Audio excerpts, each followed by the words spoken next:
Because she's not going to want to stay here. No? Tana, you can be here for the outtake. Outtake? Like, get me out. Take me out. Take me out. Franz Ferdinand. Take me out to dinner. Hey, yo. Hey, yo. All right, ready to go? Go ahead. Underlay. Run. What? That is not how you get out. That is how you stay in, dude. Oh, we're going to have a special guest forever. But see, the special guest is going to end up clawing at the door because she wants to leave. Hey, she's going. Hey, she's bye. going. She's Yeah. going. Did she leave? All right, Tory, say something. Remember when we were supposed to have a podcast? Podcast.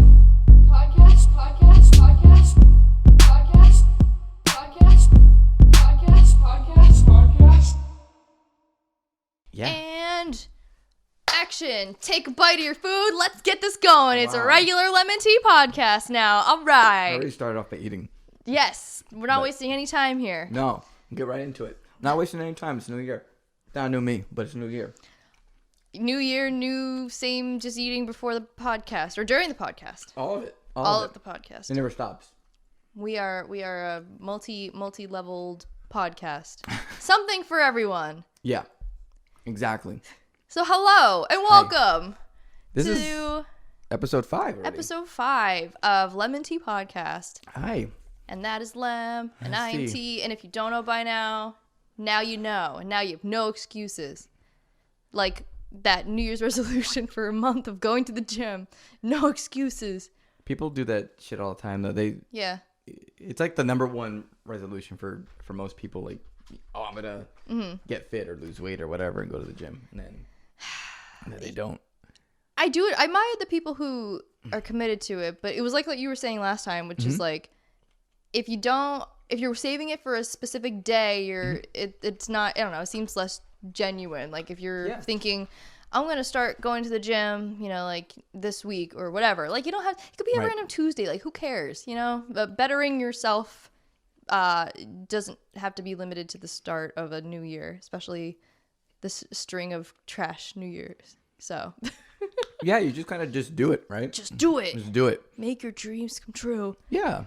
I think that's true for like anything that you want to do. Just start it whenever. Yeah, like the podcast. Yeah. Sometimes it takes you 5 years, Sometimes. but as long as you come back and do it, just do it. Look, we have 4 more episodes than we had previous. Yes, I know. So We're going to be having to count our episodes on 2 hands soon. That's very, crazy. it's very exciting. very weird. Yeah. But it's a good kind of weird. Yeah, so. Wow. Yeah, we usually do this like every other week. Mm-hmm. But this time things kind of stacked up on each other because of holidays and a bunch of stuff and sickness. It's my fault. It's all my fault. That's not what I'm. It's don't blame Santa. It's fine. It's my fault because we recorded an episode before the holidays too. Yeah. So I don't know. Like I said last time, it was supposed to be that the last episode was supposed to happen before my birthday. But then I got stupidly sick. But I'm better now. I think I sound great. I hope I do. Yeah. So yeah, we are literally like a week out from the last time we recorded. So this is kind of just gonna be more of a chill thing. Like there's not a whole lot of current event stuff except for like the double whammy death of Louis Anderson and Meatloaf. That was kind of crazy. Same day too. Yeah. And well, I think Meatloaf was like that night before, but they announced it or something like that. I don't know. Like that's probably true. But I'm not sure. But like the public, we found out about it the same day. So I woke up to the news of Meatloaf and Louis Anderson. I'm like, this is crazy. But man, I hate to say this. Ooh, controversial hot take time. No, it's just like obviously, it's harder to be mournful for someone that you don't typically know. Yeah. In real life, though, I have done it with celebrities too. Oh yeah. Because there are celebrities, like, whether that's their intention or not, I think this is more inclined with, like, music. But celebrities do, get to your soul. Like, you become fans of some or really inspired by some. There's people all the time who are like, I was inspired by such and such to do whatever career and stuff. So I'm sure, and so I know that there's people who are maybe truly devastated by Louis Anderson and Meatloaf and stuff. Sure. Didn't hit as hard as Betty White and Bob Saget. I'm going to be completely honest here. Completely. But that doesn't mean that they are any less missed by the people who really liked them. I just didn't know much about him. But yeah, I didn't know much about them either. Meatloaf, I think I knew like 2 of his songs. Yes, Anything for Love and shoot, I forget the other one. I think it has the word paradise in it, but I can't remember. It does, yeah. But so. But it just didn't really hit me that much because I wasn't a Meatloaf fan. Yeah. And. Yeah. But fun fact, because I found this out today, I thought he was in Repo, the genetic opera, and apparently that is another guy who just kind of looks like Meatloaf. So, do you remember what the other guy's name was? I do not. It was a very long Italian name, I believe, but Italian last name. But like, because I know that Meatloaf, he could still sing very well even in his like older age, and I know he was sort of into the more theatrical stuff like Rocky Horror and whatever. So. That's why I mixed them up. But fun fact, Meatloaf is not in that movie. But Paris Hilton is. So I feel like this, and this may be just me, just talking out of my ass. Oh, sure. Go for it. Okay. I feel like he became a Trump supporter. Oh. See, we got to fact check. Let's fact check. Live fact check right now. Live fact check. Here we go. But in the meantime, and then, so Louis Anderson, though. Louis Anderson, the only thing I knew him from were the brief stint, like the 2 years on Family Feud, right? 3 years on, 3 years. Yeah, 3, yeah. And Life with Louie, the cartoon, which I didn't really watch that much. I just remember that one and the one, like Bobby, the Howie Mandel one. World, yeah. Bobby's World. Yeah. Yeah, those, like that. If it's in that weird niche of like famous people or famous comedians who get their own cartoons for kids era. I think they were both on Fox too. If I remember correctly, like or whatever my TV 38 was. It used to be I forget the name of it. Before it became my TV 38, it was something else affiliated with Fox or the WB or something like that. But yeah, some shit like that, right? Back in the day, so long time ago, guys. But I didn't really watch Life with Louie that much. I think I probably watched Bobby's World more than I watched Life with Louie, to be honest. I don't know if you watched either, but. Yeah. Okay, so Meatloaf, he was on I'm sorry. I gotta one-track mind here. I gotta look up Meatloaf before I forget.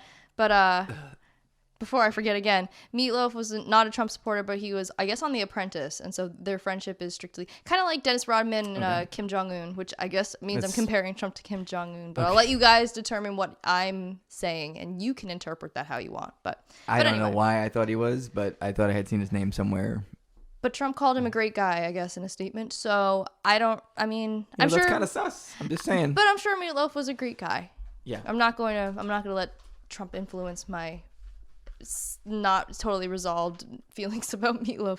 But yeah. So like I said, not as impactful to us, but definitely still impactful, especially happening like within 12 hours of each other. So 2022 is a little rough for some people. Striking hard. Yeah. So and yet.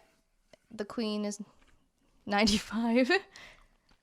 Yeah, I mean, we do not wish anything ill against the Queen. I'm just pointing out a fact. She is 95. She's had enough. She's 95. She's had enough time.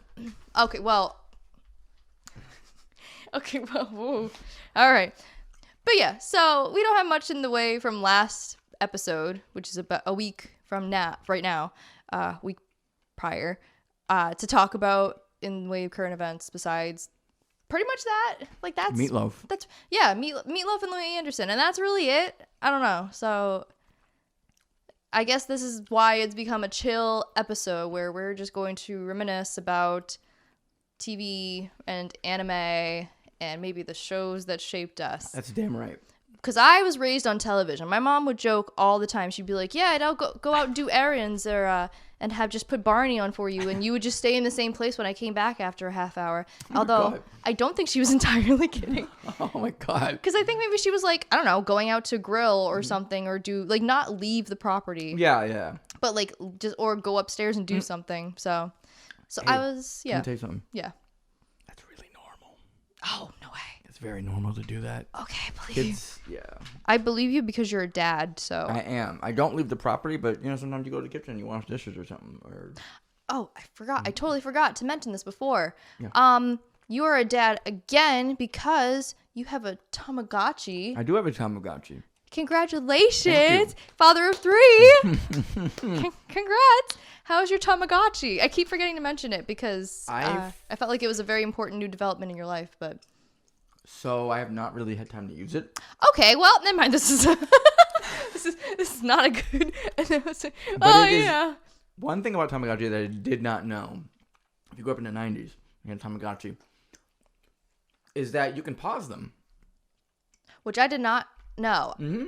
Is that a feature that was on all of them? Because I feel like... I don't know because I never read the fucking instructions that came with it. I don't think it was. Because I feel like I wouldn't have killed so many if I could pause it.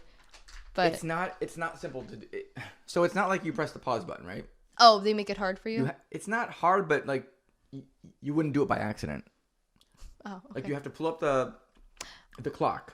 Ooh. And you have to press simultaneously the like A and the C button. And then that will suspend it. Okay, yeah, this is definitely not the Tamagotchi I grew up with. I don't remember there even being an A or a B or a C button. I think there was, yeah.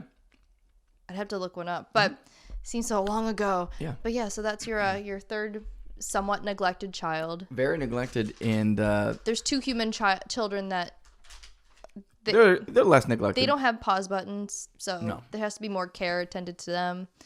So not unless you have Barney. Do they watch Barney? No. Is Barney still on? Yeah.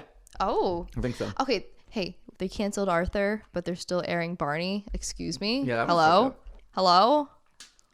You know that Steven Crowder was on Arthur. Really? He played the brain. So that's right.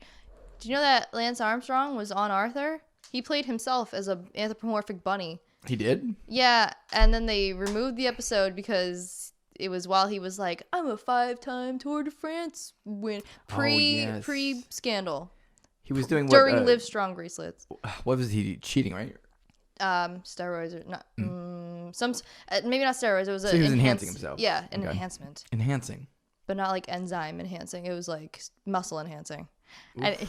Oof. Do they make enzyme anymore?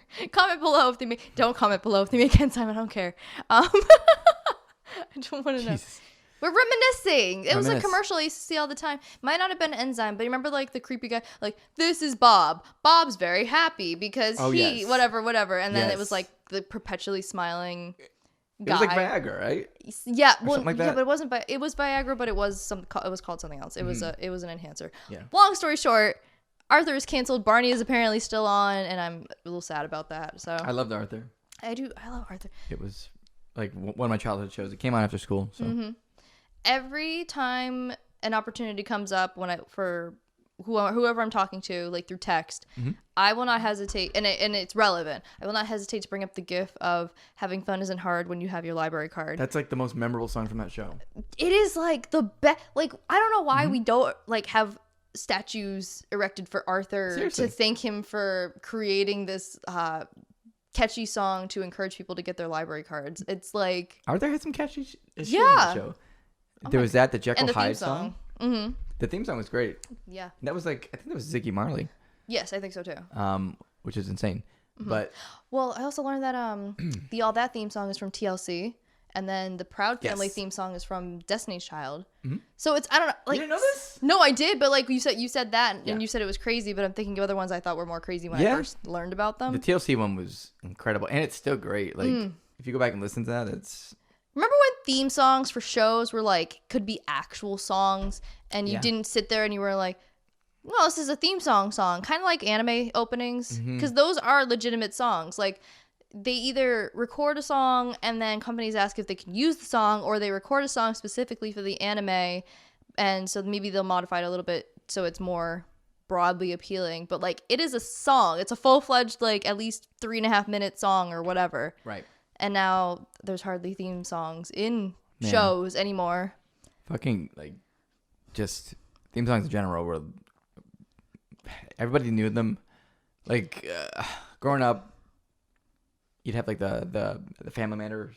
Oh yeah, yeah. It was like very common. Full House, of course. Yeah. Like every '90s theme song. All the Nickelodeon cartoons had theme songs that were just very, very catchy. Yeah. And then Arthur. Arthur was iconic. So you not iconic enough though. Oh my god, it's so sad. Does Barney even have a theme Nobody song? wants to read. Okay, that I don't believe. We just need... Okay, so, like, LeVar Burton's campaign, we've quickly realized now, was more of a campaign for us to get him to host Jeopardy rather than him actually being a good fit, because there were other guest hosts that did a little better than him. I didn't see it. He was mid. Really? A mid host, yeah. That sucks. I But I thought that. because it was, when you think about it, I don't know if he ever really was like, boy, I'd love to host Jeopardy. Everybody just kept like piling on because he's part of the quinfecta. Oh, you got a Facebook notification. I did. I probably Cool. turned it off. No, it's fine. We are part of the metaverse. Yes. But you would I already forgot what I was talking about, but that's fine. We were talking about how LeVar Burton was. Oh yeah. So oh, you got a Facebook notification. I'm gonna turn that off. All right, we're gonna turn that off really quick. I'm gonna keep going on. It was like there's the quinfecta of like childhood heroes. So it's Steve Irwin, Bob Ross, Mr. Rogers. There's another one. It's probably like Bill Nye. It's not Bill Nye. It's not Bill Nye? No. Okay. I think it might actually be Stan Lee. Okay. And then LeVar Burton. So he's like the last one. I mean, he also did Reading Rainbow and but yeah, so what I'm saying is they should put him back on Reading Rainbow because the whole thing was Reading Rainbow. Oh, look, you got a Facebook notification. Hang on. All right, this is not sponsored by Zuck. We do not cut this out. we do not approve of what he's doing. Okay. All right. Anyways, fuck. But anyway, so it seemed more like a campaign by fans for fans rather than it being by LeVar Burton for LeVar Burton. So Yes. he should just go and host Reading Rainbow, and then maybe, just maybe, because she didn't listen to the Arthur song, your wife can get a library card. His wife does not have a library card. Everybody in the house has a library card except for her. It bothers me. Yeah. I don't like that. That's a fact. Listen. Yeah. I got the kids their library cards last year. But Again. not your wife. She was there with them. She was in the other room doing something. It takes 5 minutes. No, but I think she was with them, and I went to do the cards. You know what I mean? And then they needed her. They needed some sort of. I don't know what they needed from her, but they needed something. They probably needed proof that the children were actually there. Yeah, they don't give my library because it would be. I hope this is the case with every library because it'd be weird if this was not universal, but you need to see the child in person to give them a library card. If someone's like, hey, can I sign my so-and-so up for a library card, and they're not there, we don't just give them out we give them out for free, but like we don't give them out for free for just anyone. You have to be there. Must be present. It is literally the bare minimum. Like, even if you just use ebooks, like if you never step foot in the library, you just need to come in once. One time. Just once. Please. Come in. Come in. Be our guest. Don't sue me, Disney. I will be cutting that out. No, yeah. I'm kidding. But yeah, so I grew up on TV, babysat by TV. I did a whole college project on being essentially raised on television and stuff. Like, it was the bonding activity of our family, and still is. I have a weekly Wednesday night reality TV catch-up night with my mom, who has cable. So, and I love her. Like, I'm not just using her for cable. I was doing this before. Mm-hmm. So it's very much ingrained in our family, which probably is not a good thing, but it is kind of what it is at this point. What about you? If it's something that brings you joy, then I say it's fine. Thanks, Marie Kondo. Yeah. What about you? What's your experience with growing up on television, or did you? Yeah, no, I definitely did.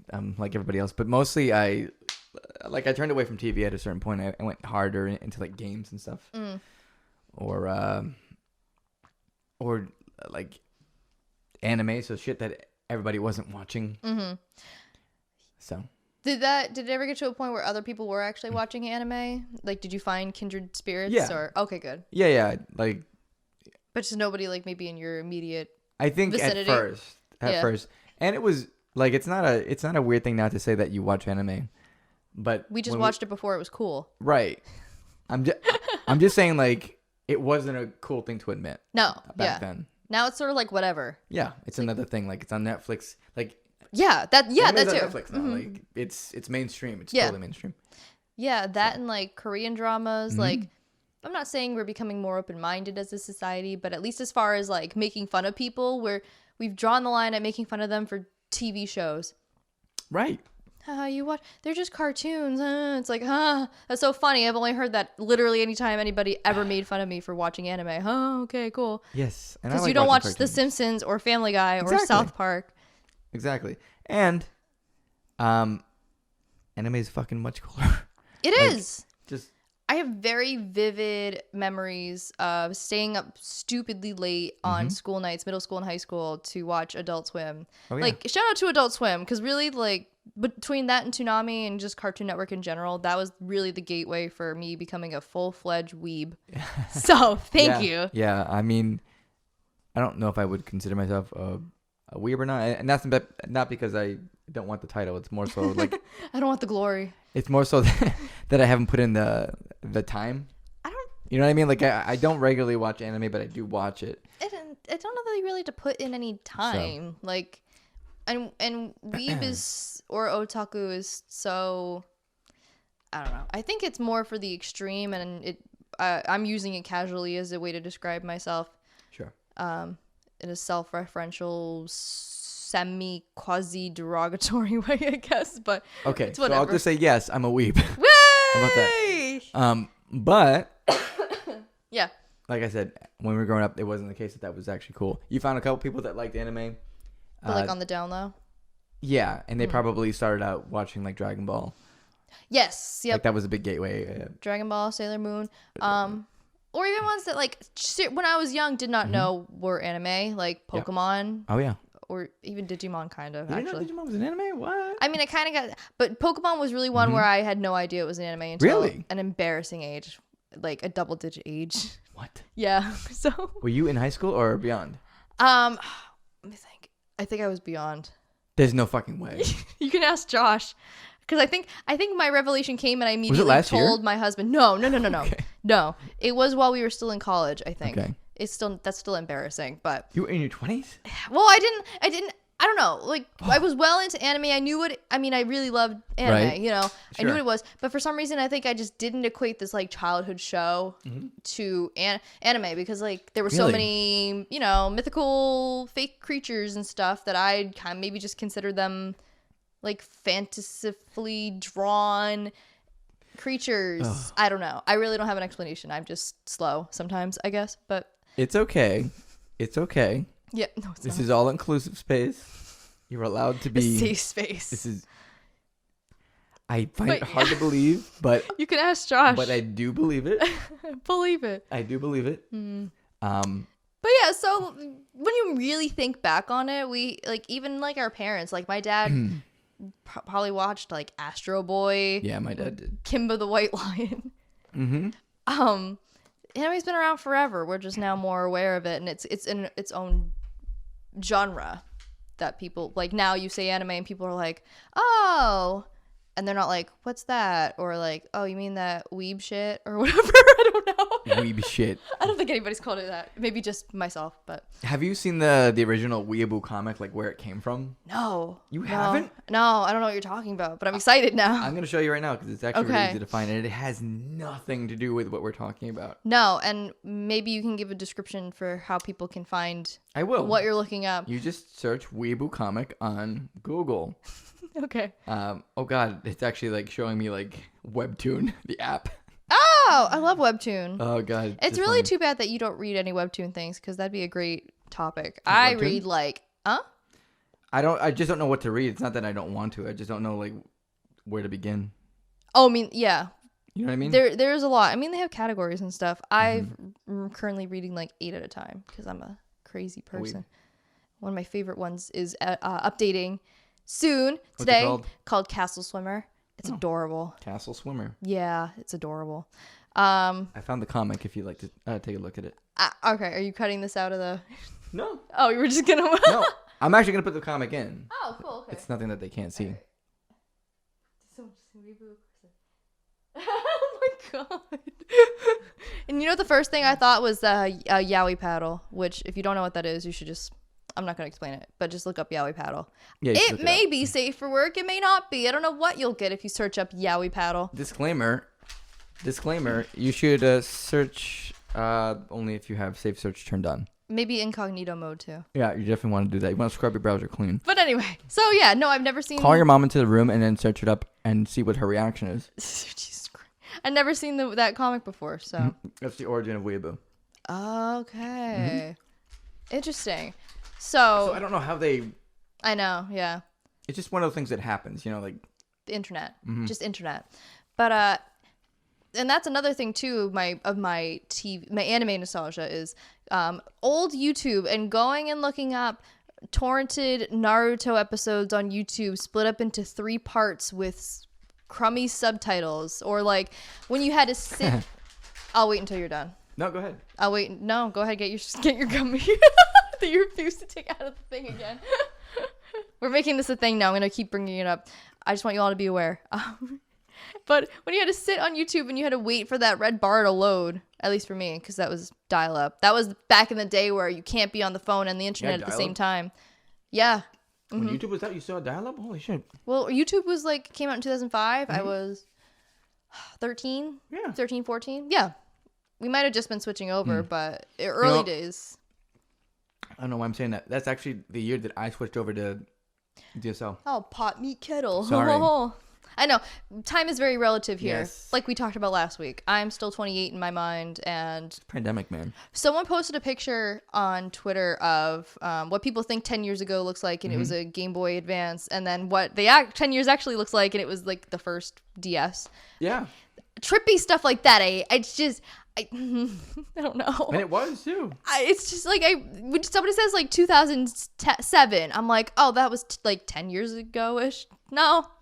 15. Just I don't know. It's time's age very is weird when you get to a certain age too. Like now we're in our 30s. You can say things like 20 years ago, and you can still remember being that age. It's like, oh yeah, oh my god, right? That's weird. Like 20 years ago, so you were 10, but you definitely had memories when you were 10. So oh my god. It's just a mind fuck. It is. But so that's why it sounds like as you get older,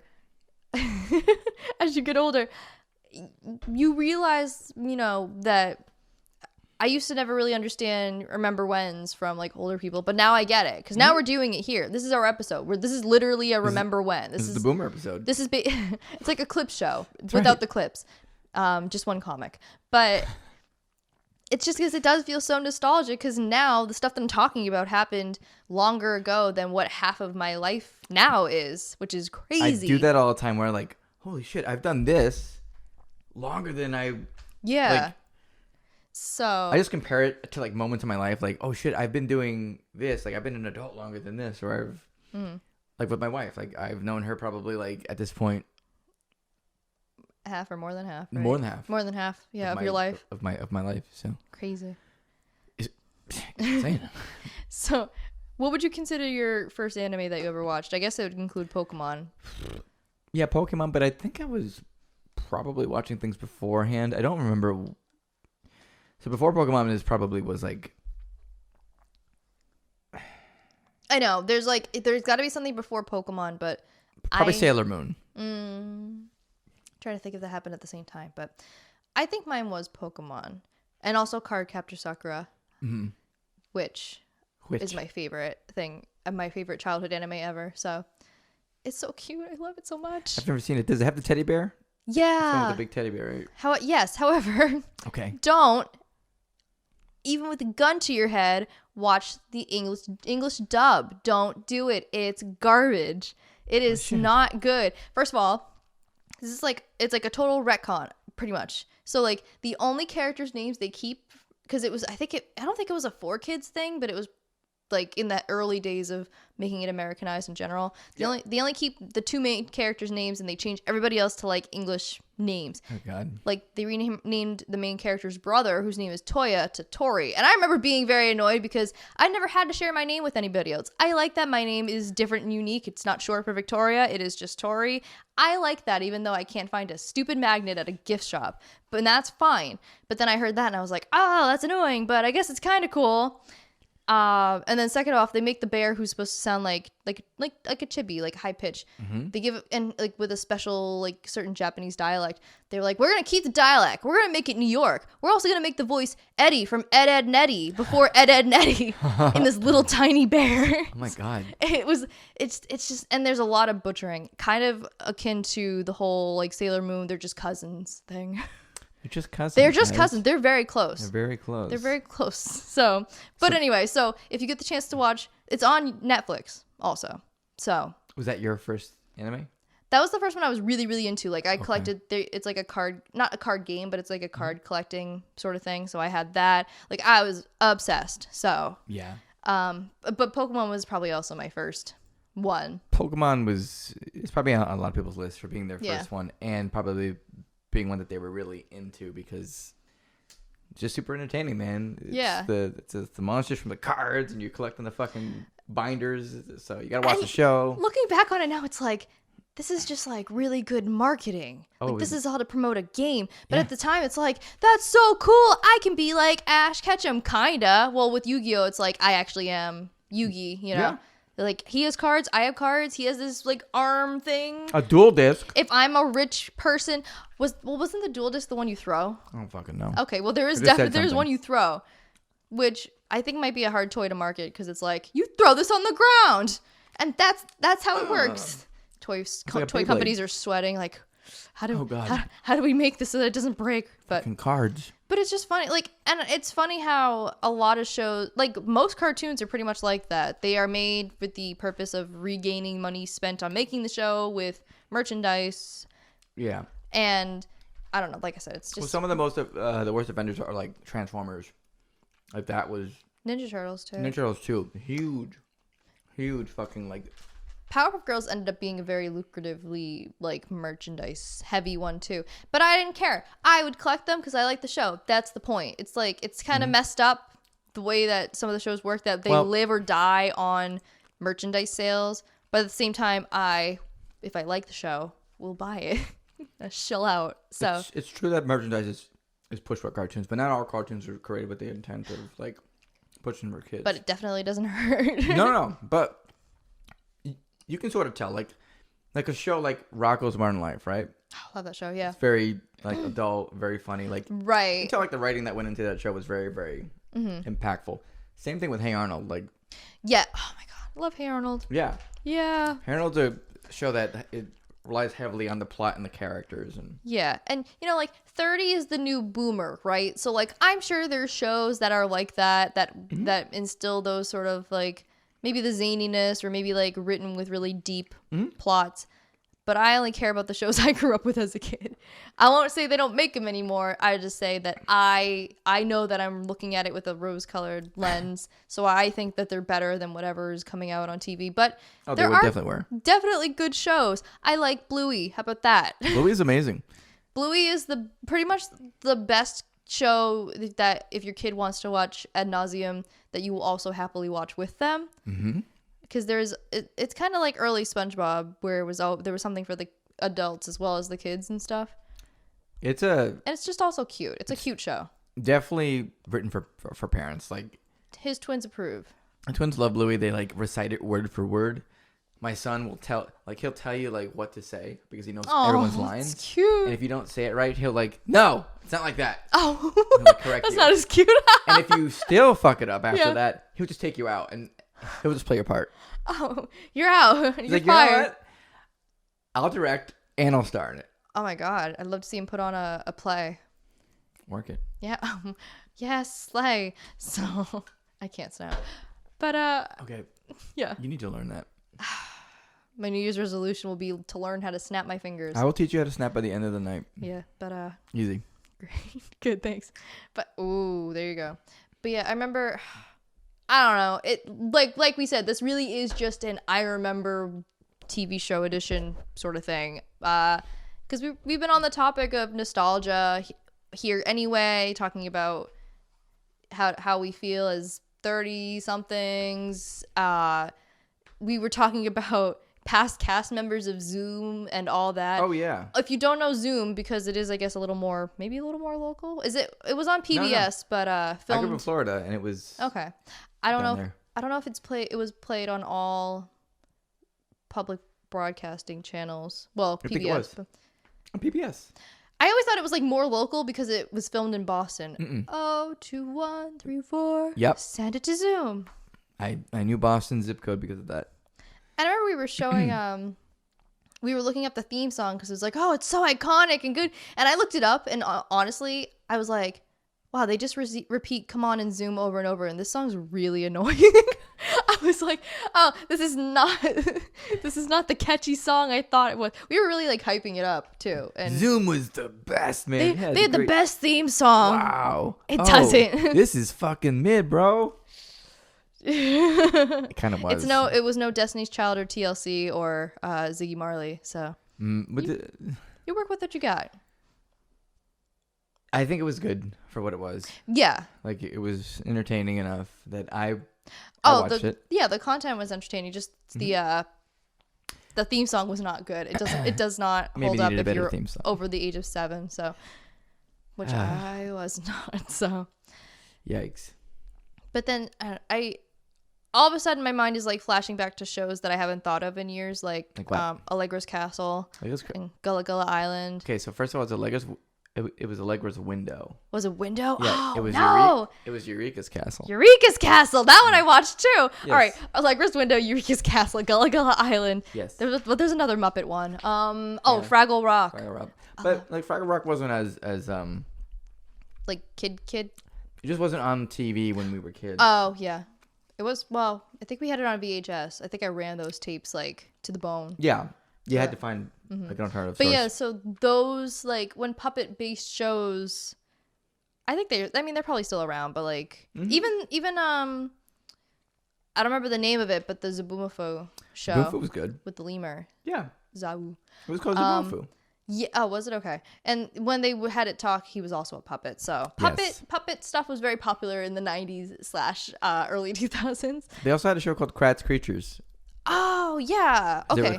I think the first iteration was Kratts Creatures, and then they went to do Zaboomafoo.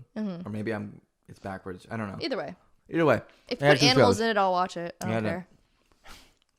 I don't care. Yeah. What about you? What shows did you grow up on? Was it Barney? No. So Barney started when I was in kindergarten. Oh, you were too old for it. No. Oh, okay. I was just the right age. Really? But like, it wore out after kindergarten. Like, it only had a 1-year span. A 1-year lifespan.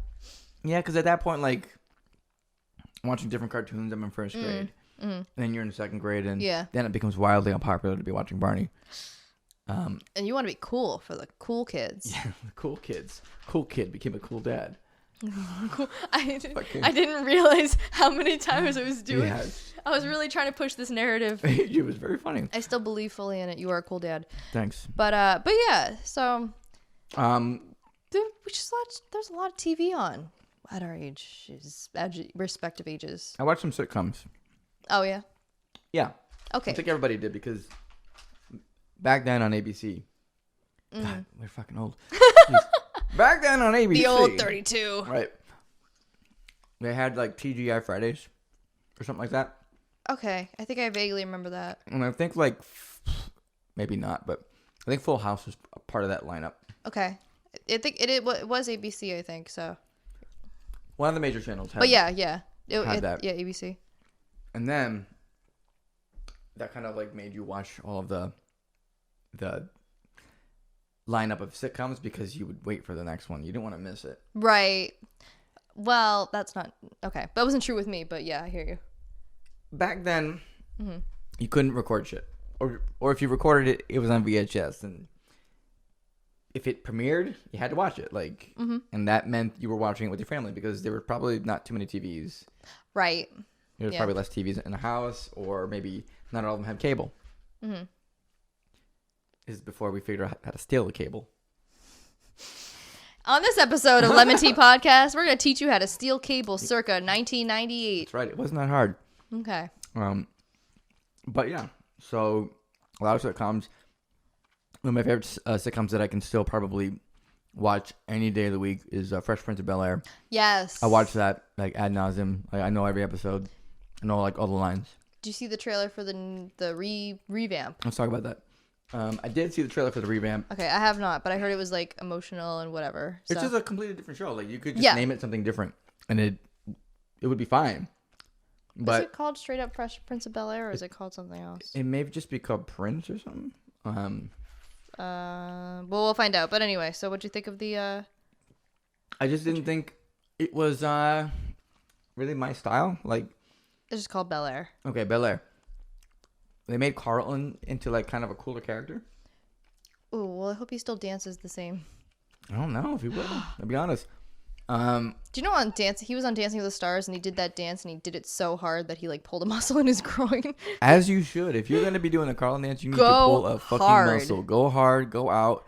You got to be in the hospital the next fucking day. Carlton said, "This is my dance, and if you do not dance as hard or harder than this, you do not deserve to do my dance." That's right. But tell him, Carlton. but yeah, I kind of completely forgot about sitcoms as well, and those were another one where it's like obviously kids that were our age at the time, you and I, we're not supposed to be. They weren't the intended audience. No. So like now you look back on it and you're like, oh, I get it now, and that's really cool. It's like watching it again for the first time. Yeah, because I mean, like some shit my family watched. Like my dad, I remember him watching like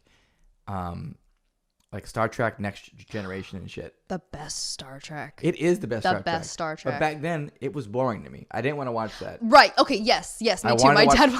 I wanted to watch Tiny Toons. Yeah, Tiny Toons. Which actually is a really good show. Yeah. It is. I watched it. I had a VHS that we had of Tiny Toons, and it was just them doing all these like music videos. Oh, okay. It was awesome. If I could find it. It exists. It'd be worth a lot of money. Maybe I watch a lot of lost media stuff, so that's right. I haven't seen that one come up, but you never know. Awesome, and I wanted to watch that. Yeah, I didn't want to watch fucking TNG. Okay. Yeah, TNG or golf. I grew up in Florida. There's a lot of golf. Yeah. Oh, that's right. Yeah, it's what Florida's known for. Yeah. And just golf, nothing else. Yeah. Certainly no men from Florida. Collectively known as the man from Florida or Florida man. The men from Florida. His legal name, Florida man. Florida man. Florida man. Yeah. My name's Florida man. But I completely relate. Like, and I would just sit and watch it with my dad too. The Next Generation, definitely I had the same thought. It was like the most boring thing ever. And I was like, well, like whenever they pulled the laser guns out, I'm like, yeah, finally something's happening. They're gonna shoot somebody. Oh shit, it's Star Trek. Oh shoot, they're gonna try to resolve things, but because Picard is like so peaceful or whatever. So, Picard's way. He's like the best one. Yes, I don't care. The best. But also not. It was on that same channel, and I forget the name of the channel. It is what is currently known as Spike TV, and I don't remember what it was called before, but it had. Hang on. Star Trek: The Next Generation had MXC, that Japanese variety show sort of competition game. I forgot what it's called too.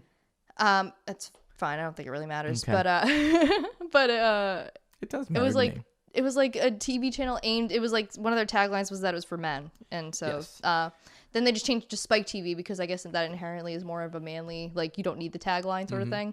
Oh, so you're saying like before it was Spike TV? It was called something else. Yeah. Oh, I don't remember. Yeah. Which I'll look up. I don't even know if Spike TV even exists anymore. But yeah, MXC, which was not appropriate for children. The visual part, because it was just a competition show with obstacle courses from Japan, but they would dub over it.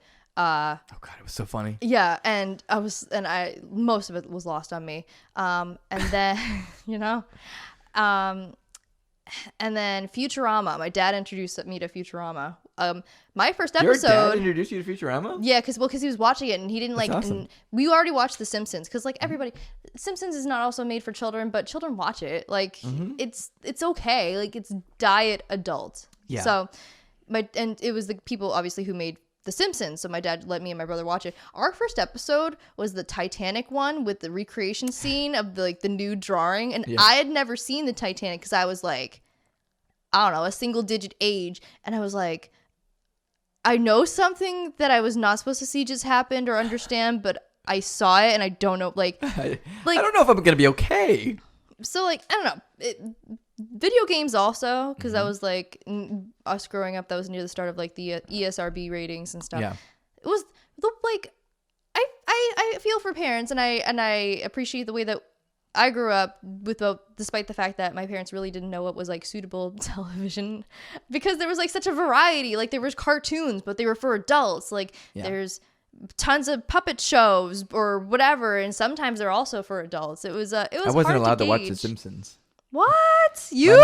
My mom thought it was too much. The number one Simpsons fan? That's probably why I became like a huge Simpsons fan. Though I haven't seen all of The Simpsons because I refuse to watch what it's become. Yeah. Dang. Yeah. So now you're an adult and you've binged so much and you know so much about it because you were suppressed and you yeah. I know that's probably like the other show that I would say I could like recite episodes verbatim. Oh. What's up? I found out the name. It was called TNN. Was what Spike TV was before. Really? TNN, huh? Yeah. So, but anyway, he and one of our other friends too, like, are I don't know any, like, I know absolutely nothing about The Simpsons compared to those two. So I'm really surprised to hear that, like, it was something that you only had access to later in life. Like, I remember she was also like that with Family Guy too, but Family Guy was always a little bit more raunchier, you know? Yeah. I said that one made sense. Yeah. But I don't know. One day she just was okay with us watching it. I don't know. It wasn't why, like your like a milestone birthday or we or didn't you have like did a well on a Simpsons birthday. test or whatever. But it's weird because I wasn't allowed to watch The Simpsons, but I was allowed to have Simpsons stuff. Like I had a Bart and a Homer doll. What? Oh, okay. What? Ooh, was it red shirt Bart or blue shirt Bart? It was blue shirt Bart. Ooh, the controversy. I know, crazy. The conspiracy theory that they made blue shirt Barts to tell a difference between if people were counterfeiting by making the red shirt ones, which is not true because that's stupid. Yeah. Like, why would they waste money on an incorrect product for a weird? Like, if people want to plagiarize, they just put like extra spikes on Bart's head or whatever. They'll find a way. They always do. Life finds a way. Life finds a way. But he's so weird, by the way. This is a side note. Oh, Jeff Goldblum. We're a little tangent for a second. Go off. I saw him interviewed, or like he was coming on this comedy show that I watch. He's just so strange. Like, yeah, Jeff Goldblum. It feels like he doesn't know anything about anything. He's so fascinated by like the simplest shit. I love it. It's like he's an alien from another planet. It is. It's always let us teach you our culture. Yeah. And he's like, "Oh my god. Mm-hmm. This is a can? What is?" For those who don't know, he's holding up a can of soda right now. You can open there's liquid in here? Cheers. Oh my goodness. That's a soda. That is entirely accurate. Right? Like, it is like you. That is so weird. Wow. All right. Well. So. Anyways, back. But anyways. Life finds a way. Life does find a way. I'm sorry, I took us on a tangent. No. It was well worth it. He was part of childhood nostalgia too. So, in a movie form, which we'll talk about. But this is strictly television. That's right. Not when they showed Jurassic Park on television, because eventually they did. That's how I saw it first. Yeah. So, but I don't know. Yeah, TV really shaped what I like. Sometimes like my own personal style. It shaped the way I sing actually, because I used to really be a big fan of American Idol, and I remember watching Jennifer Hudson, and she used to be able to do like, or she still can do like really good like vibrato, and I was like, I want to do that too, so I taught myself. So thanks to Jennifer Hudson. Oh my god. So anybody who tells you that television is a waste of time and it rots your brain, look to Jennifer Hudson. That's right. Look to me who looked to Jennifer Hudson. And then start doing vibrato and practice it. Yeah. Maybe do a couple trills. I mean, there's definitely a line because when you force yourself to do vibrato, which sounds stupid, it sounds like fake yodeling. And then there's a point where it comes naturally. Yeah. And that's very nice. But anyway, so television it shapes your humor too. Like, I love stupid, dumb jokes, probably mostly because of SpongeBob. SpongeBob was another one that, like, the first couple seasons were just super funny. Like, I'm pretty sure that most people our age are strictly, like, seasons 1 through 3 SpongeBob fans. And then everything else afterwards. I've tried watching new episodes of SpongeBob, and I don't know. It's like The Simpsons. It's like everything, but it was weird because I remember the pacing of the older episodes being better. Like the newer ones, everybody talks like really, really fast, and they do this and they go that, and like they don't give anybody a time to like take a second to respond, to breathe before they respond. It's very fast. Right. Like I can't. Maybe I'm just old. I don't know. I can't keep up with it though. That's exactly how the old Simpsons episodes were as well. They were just really like, they have a joke, they hammer it out. Mm-hmm. After that joke's done, not even time to rest. Another joke right behind it, and that's like kind of like. I feel like that's how SpongeBob used to do it too. Yeah, there's definitely an art to comedic timing. But I also think that seasons 1 through 3 were helmed by the creator. Yeah. And that made all the difference. It always does. Yeah. It always does in every medium. I was going to say something. Yeah. I don't know if it was about SpongeBob. Oh, SpongeBob. Yes, back on SpongeBob. God. One of the episodes that made me fucking laugh the hardest was there's two that I have in mind. Mm-hmm. First one that comes to mind is when he goes to Glove World and he gets stuck in rock bottom and he's like, this isn't normal darkness. This is advanced darkness.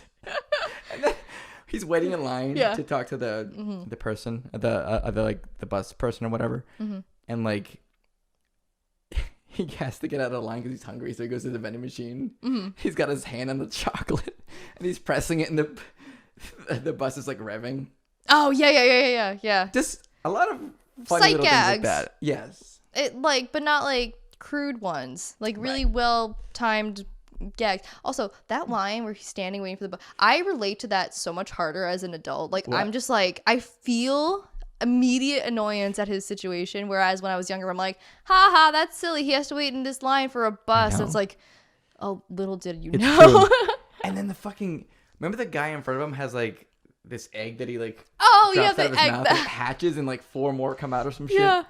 Oh God. Yeah. It's true. It happened. It's all about comedic timing and also the vision of the person. Like, I'm sure I didn't really watch Steven Universe. I know that you and Ashley did, but the creator was on for like the whole time, right? And I think maybe even the same with Adventure Time, maybe.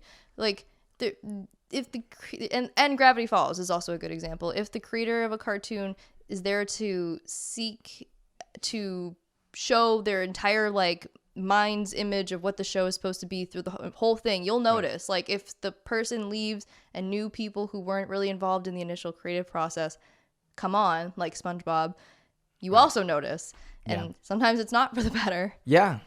Maybe we should just end SpongeBob because it's been on forever. Simpsons like too. Literally forever. Well, Simpsons is maybe even a tougher one though, because like Simpsons isn't on in 12-hour marathons on Fox, you know? Like SpongeBob, there are hours-long blocks for SpongeBob. Straight up. It's really kind of annoying. It's like that for Teen Titans Go now still, too, isn't it? Or maybe they've let up a little bit. I haven't watched that channel in like 3 years.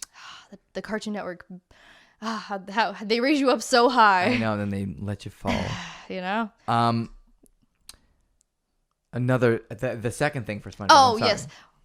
SpongeBob was very influential to people our age growing up. This is a big deal for me. Yeah, absolutely.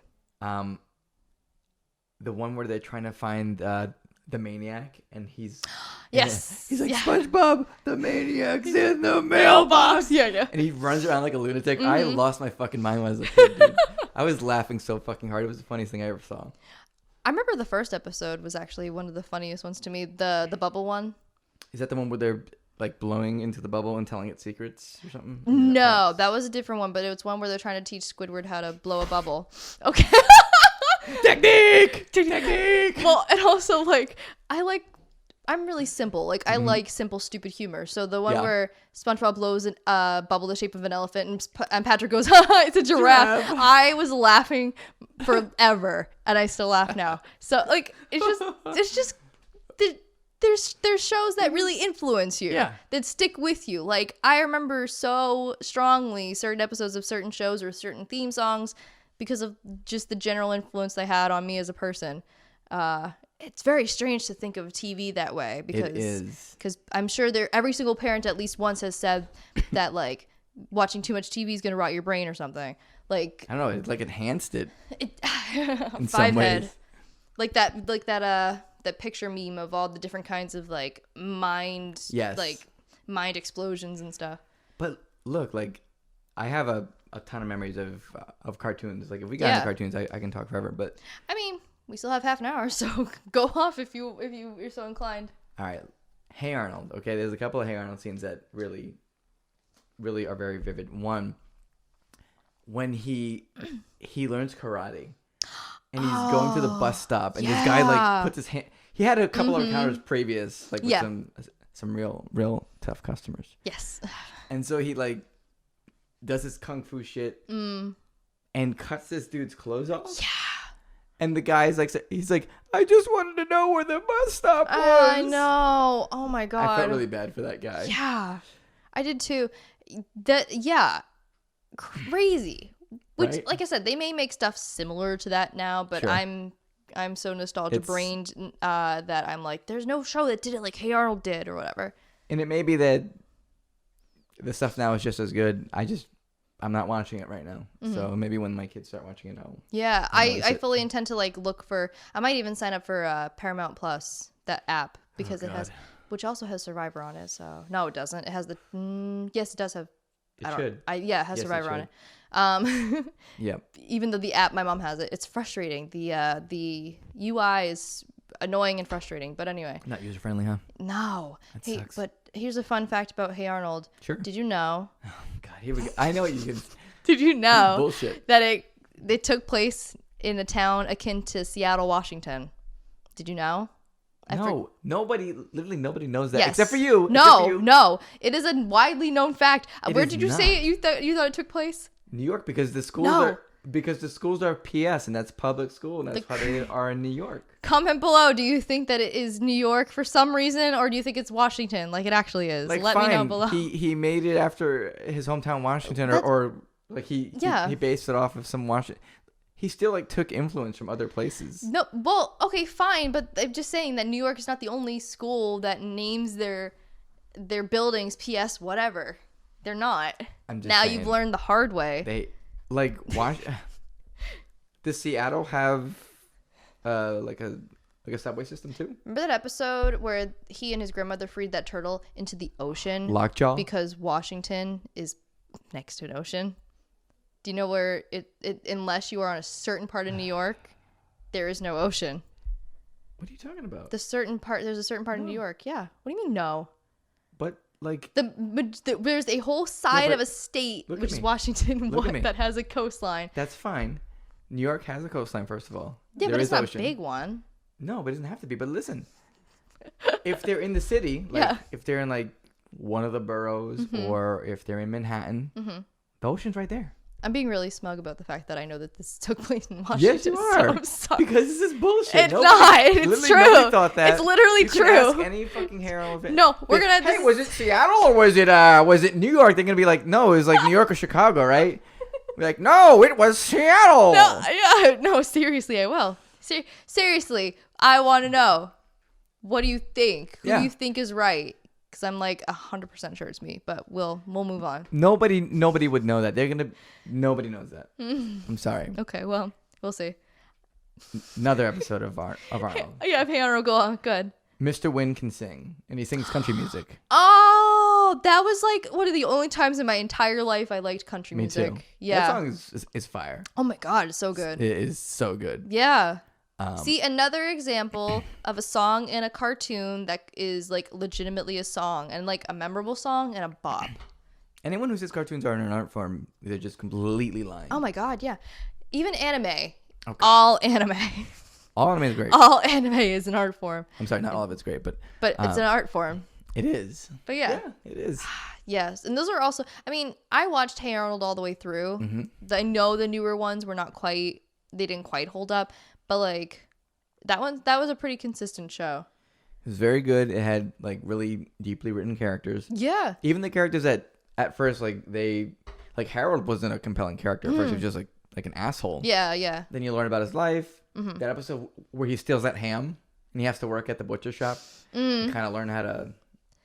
Yeah, that one with Sid, where I forget exactly how it starts, but he becomes really, really like germophobic and stuff, and he like holes himself up in his house and like sprays everything. I'm feeling that. Yeah, I know, right? Yeah, Sid was ahead of his time. He was ahead of his time. He knew. But yeah, so ones with like really deep issues, or even like Helga with the she's the spare child, you know, like her sister was always better. Well, really, she was like, her sister was always better and everything. I remember the one episode they did a couple where she like goes to therapy, which is like, whoa. I never seen a child go to therapy or have such like issues and stuff. It was really hard hitting, and which I guess I don't really know if I appreciated until I got older, but it was definitely like nothing I had seen on TV at the time. So, and it was a great show, and it started in 1996, which oh really? I don't know how I blocked that out. I feel like it went on forever. Like, let me tell you mid 2000s. a fun fact about how I know that. Okay, go for it. Why do I know that? Let me tell you the story. It was either 96 or 97, but it was the year that my family and I, we went to like Disney World and Universal Studios and all that, and we went to Universal Studios where they used to film all the Nickelodeon shows. Oh, okay. And I did a commercial for Stick Stickly. What? So I was on national TV. What? Yeah. No way. Yeah. Oh my god! Yeah. I had no idea. Me and my cousin, we were approached, and they're like, "Hey, you guys want to do a commercial?" And we're like, "Yeah, what? We'll fucking do." So like, that is so cool. If you watched Nick in the Afternoon back then, you saw me, but you didn't know you saw me. That's lost media. It is. We need to find that. I can't. I've looked on YouTube. I can't find it. All right, I'm calling on all the lost media people. Source Brew, Blame It on Jorge, Rebel Taxi, all my people that I watch.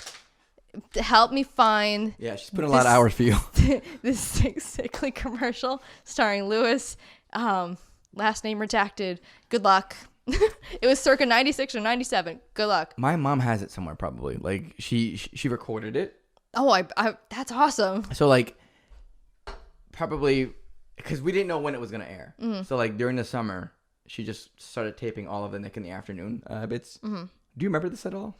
You must have been pretty young. I don't know. 96, 97. I was 4 or 5. So probably not. But So, I know who Stick you do? is. Yeah, Okay. him I know. Yeah. But I know him from like he used to host like New Year's specials. That's literally how I know him. I was young, so but I know him. But anyway, so he did do that. It was 3 lines.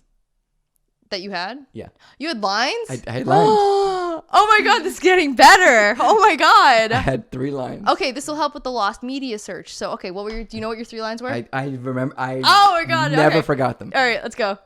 You're watching Nita, and Nita was Nick in the Afternoon. Oh, So okay. They shortened it. How clever. How catchy. Yeah. Wow. So yeah.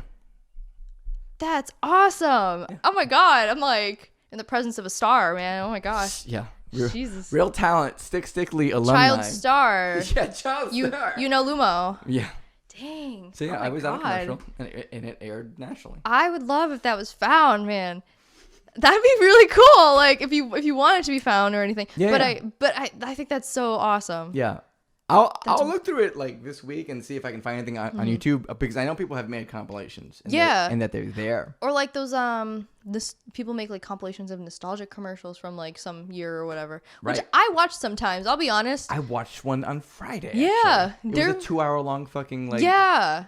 Which is so stupid. But like when you think of, I don't know, you think about even commercials shaped you. There are commercials that like. Yes. I don't know, that like it's stick in your brain, commercials that you know aren't really preserved because they're just commercials. Who cares, you know? But there are some commercials that I remember really vividly for like toys that I wanted but never got or something. Which one? It was the one I remember the most was a plushie Pikachu, and it had cheeks that lit up, and I think it had like a soundbox thing. I don't remember exactly the commercial, but I remember the commercial being how I wanted it, and I didn't get it for Christmas. So that's okay. I'm over it now. But yeah, so commercials shape you too. They do. There's a couple ones that I remember pretty, and actually that they still show today, like the M&Ms with Santa. Ooh, can we talk about the M&Ms since you brought it up? So, in a bid that nobody asked for, M&M I think it's the Mars company or whatever. They are going to make the M&Ms more relatable and progressive because that's what we want when we take a handful of M&Ms and look at the green one and sigh and say, you know, I just wish she was wearing sneakers. I don't care. I really, I don't care. If it's the anthropomorphic is like, whatever, because I guess you need a mascot, whatever. I don't care what they look like. I don't care. But I mean, back onto your topic, the Christmas commercial has been around forever. I love that commercial. It was voiced by, Billy West. I was going to say the guy who's just the voice of Fry on Futurama. I think the yellow M&M was a famous person too, but I cannot remember. But I don't know who it is. But yeah, I don't know. It boggles the mind why they want to make M&Ms progressive. I don't get it. M&Ms. I would love, if you see this, I would love to eat the new progressive M&Ms. So if you could send some so I could try them and make sure that they're progressive enough. As the resident POC here, he would like to. He would be the authority on if you have progressed the M&Ms enough. And if they could be the peanut butter ones. Even better. Even better. Skittles. I would like you to be progressive or maybe regressive and get rid of your green as green apple flavor and make it lime again because green apple is trash. No, it's not. It's trash. It is. I hate green apple anything. Like, I hate it. But okay, because in my nostalgia, I used to love to combine like the lemon and lime ones and eat them at the same time because I thought the taste is so good. And they sell packaging now. Josh, bless his heart, he got me 2 different kinds of like Skittle packages for Christmas, and one was a candy cane, and it said original, and it did have lime, and I was so stoked. I hadn't had lime Skittles in forever. And then he got me like a regular box one, like a movie theater looking box of Skittles, and it also said original Skittles, and it was green apple. I was so mad. So that's my tangent about Skittles. So Skittles, be regressive and bring back lime forever, or make like Oops all lime or whatever, the same way Starburst has like all pink or something. That's my plea to you. They could easily do it. They just, you're gonna hype it up. So anyway, that was you were talking about commercials, including the M&M one, and then we started talking about Skittles. The liberals. So the liberals who want to make the M&Ms more progressive. Fucking they mess up everything. What was it? What color is it? Blue, or somebody's gonna like address their anxiety or something? Orange, I think it is. But I literally don't care, guys. I don't give a shit if all of them have dicks. I don't need representation in the form of a candy. I don't make it a cartoon character or a person I see on TV that like is syndicated that many people will see, like that can have time to develop a storyline where the whole purpose of a show is to have a storyline and complex characters. It doesn't need to be a candy. I don't care. No. Give Green her go-go boots again. Give them back. Sign the petition on change.org. Make her even sluttier. Double down. Right? She is living her best life. She's exercising her right to be that way. You're taking it away. And God bless her. But they're taking it away. Taking it away. Fucking liberals. I hate them all. I started the liberal thing too. Sorry. But anyway. So yes, nostalgic commercials, including that M&M Santa one that I think is at least like 20 years old. Yeah, I was going to say it had to be at least 20. Yeah. It's probably older than that. Yeah. I think it's like 25. There's a couple commercials that are old. Another Christmas one is the that Hershey Kiss We Wish You a Merry Christmas Bells one. Although I think they made it HD, but they kept the regular audio too, which is a choice. And then the Cadbury Cream Egg one. Oh, with the rabbit and with the animal auditions. Right. I think solely because it would be maybe hard and even costly to try to get all those wild animals to sit with bunny ears on and imagine that and open their mouths and stuff. So like that's gotta be crazy. So if you got it already, you might as well just use it. Flaunt it, right? Yeah, right. Yes. So but those are my examples of syndicated commercials that have been syndicated forever. I'm trying to think of anything else. I mean, there's a ton of shit from when we were kids. Like, it's kind of fucked up, but What, in like an advertising sort of sense? Yeah, it's kind of perverse. You know what I mean? Yeah, like the way that toys are made to boost the popularity of TV shows or whatever. But yeah, exactly. But at the same time, like, this is all we know. This is America. Right. Capitalism. Capitalism, baby. Yeah. I love it. It's the best system. Absolutely. But I don't know, man. Did you ever have, this is going to be, I'm going to reveal a dark secret of my childhood. Go off. But I want you to answer first, because I will, but I was curious. Did you ever have like a television show, character, cartoon, whatever, that you were afraid of? Like growing up, that you would, like if they came on, you just would not watch or whatever? I'm trying to think, because I probably did.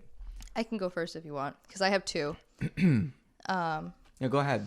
So my first one, it didn't even come from the movies. I had a bunch of like very 90s or like even just like movie posters of Disney movies. So like Little Mermaid, Beauty and the Beast. I think I had to make a Mickey and Minnie one or whatever. It was all very just 90s. And I remember being scared to death because in front of my bed was the Little Mermaid one, and I was scared to death of Ursula looking at me. Like, I made my mom take that poster down, but it wasn't even from the movie. Like, I don't even remember the first time I watched The Little Mermaid. Like, I remember nothing, but I just remember being scared to death of this, like, poster as, like, a 5 or 6-year-old, to the point where I asked my mom to take it off my wall. Mommy. So, I was scary. She's a scary broad, man. I don't know how Melissa McCarthy's going to do it in this inevitable remake they're doing, right? Melissa McCarthy's Ursula? Yeah, I know. I wanted it to be Queen Latifah. Everybody was trying to get it to be. Cool, yeah. actually. I think she would have killed it, but yeah, it's Melissa McCarthy. That's but good, anyway. But Ursula's kind of scary. So yeah. And she like has all these like husks and souls and shit. Like, yeah, that's an evil woman. It is. Yeah. So, did you think of any yourself? Otherwise, I can.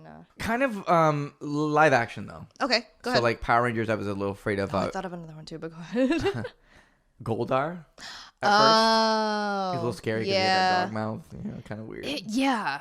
He's a little freaky. It didn't help that they made his voice so like grating and stuff too. Power Rangers. Yeah, it's like it doesn't sound like a normal human voice. Like it sounds like a human voice, but like a scary human voice. Mm-hmm. So I totally get that. And he like black hair coming down. It was like a very weird. He was very freaky. His character design was fucking weird. Very weird. Yeah. So that one I think I had a little bit of a fear of as well, but yeah. Also sort of I guess it is live action. The movie Small Soldiers.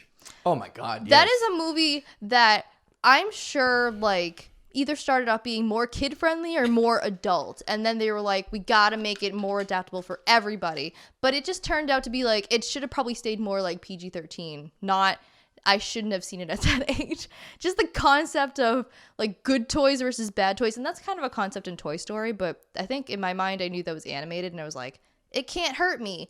And then either McDonald's or Burger King came out with Small Soldiers toys. And I was like, this is the worst promotion ever. I hate this. I don't want these unless it's a good guy. I don't want the sergeant or whatever his name was. Like, yeah. That movie was marketed to kids, obviously, because it had toys. Yeah. But it was kind of freaky. Yeah. Like, it was very like. Yeah. And very violent. Like. Mm-hmm. Oh yeah, it was. Yeah, there was like Gorgons, like those poor Gorgons or Gorons, whatever they're called. Yeah, I don't remember what they're called, but I know what you're talking about. Yeah. But yeah, so certain movies like that, just Kangaroo Jack's another one, but that was one is more of an infamous case. I've been told about this one from you. Yes. Oh my god. I never saw it because as a kid, I'm like, this is trash. It was, but it's like. So for those who don't know, Kangaroo Jack, I forget when it came out, but it was kind of late 2000s. And it was around the time of like Snow Dogs and when like live action movies with animals were popular. Oh God. And so the studios saw this, and it was a movie that was starred Jerry Maguire and I forget what his name is. I don't remember. I'll have to look it up in a second, but they were popular at the time. And it was like a premise where they were like thieves and they like were part of a heist to steal money. And then they go to Australia, and then like a kangaroo takes the sweatshirt that the money's in and steals it, and the whole marketing was for this dream sequence in the movie. It didn't even happen, where the guy's like hallucinating that the kangaroo is talking, and so the whole commercial is like the kangaroo singing I said a hip hop, a hippie hippie, whatever, Rapper's Delight. and that was the whole thing, and it was promoted like there's act 3, like the I don't know, main characters, they're not heroes, are held at knife point in this kids movie, like a very seriously like I'm gonna kill you like knife point sort of situation. Like it is the most But not by the kangaroo, right? No, Okay. there's like a rival, I don't know, heist group or something. I barely remember the movie, but yeah, it is a prime example of Jesus.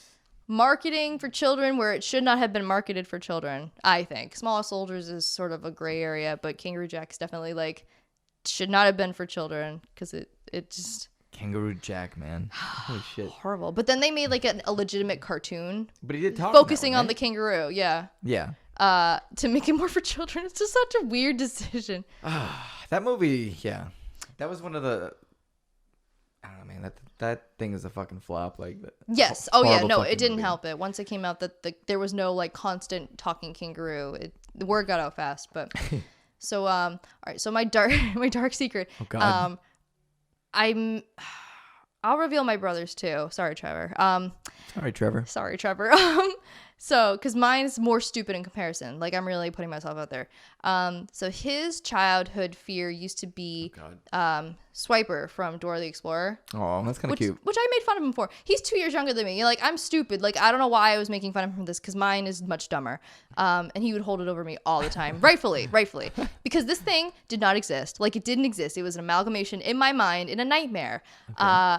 I did not like Angelica from the Rugrats, as was the purpose of Angelica's character. Mm-hmm. And oh God, is it the big baby? No, God. nope. It's nothing that even exists. Shit, and I okay. also, around the same time, loved Pocahontas. Okay. But I hated the Willow Tree, Mother Willow or whatever Yeah. her name is. I thought she was freaky, hated it. I had this horrible nightmare of, my mom quoted me, Okay. Angelica, the killer oak tree. What the fuck?